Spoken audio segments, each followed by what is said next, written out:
मोहर लग जाती है। बहन जी, रिश्ता तो बच्चों का जुड़ ही गया है। हम तो कहते हैं लगे हाथ रोके की रस्म कर देते हैं, उसके बाद सीधा सगाई की तैयारी करेंगे। बाकी कोई जल्दबाजी नहीं है, जैसा आप लोगों को उचित लगे।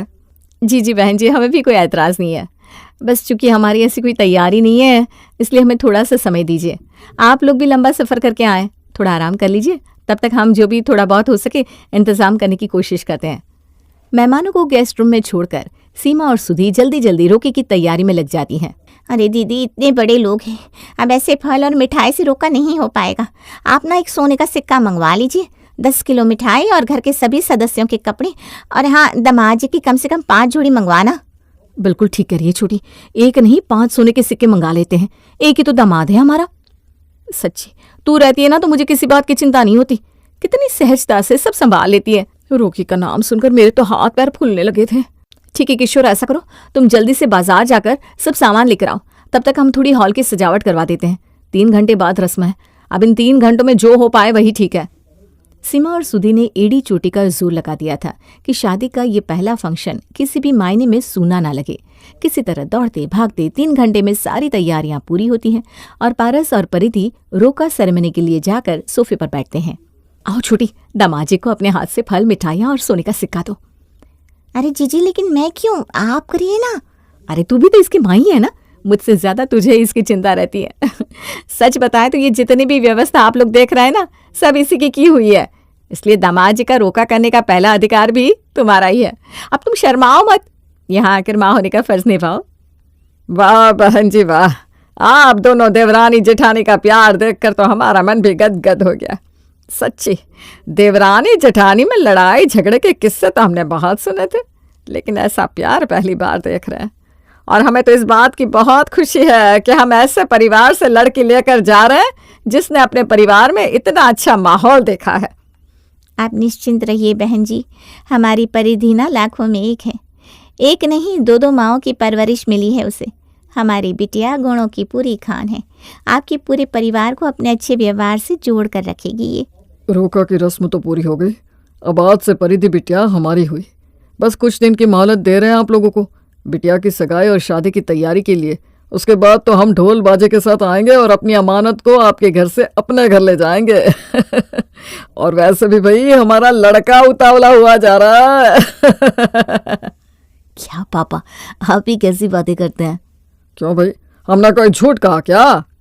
जल्दी ही परिधि और पारस की सगाई की तैयारियां शुरू हो जाती हैं।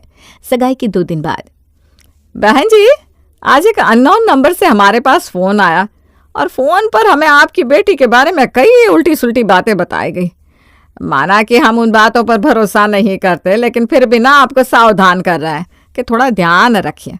कोई तो ऐसा है जो नहीं चाहता कि पारस और परिधि की शादी हो। लेकिन ऐसा कौन हो सकता है? अरे हमने तो आज तक कभी किसी का बुरा नहीं किया, जितना संभव हो सबकी मदद ही करते हैं। और रही बात मेरी बिटिया परिधि की, तो वो तो इतनी गुणी और सुशील है कि उसके बारे में गलत बात करने वाले की जबान कटकर खुद गिर जाएगी।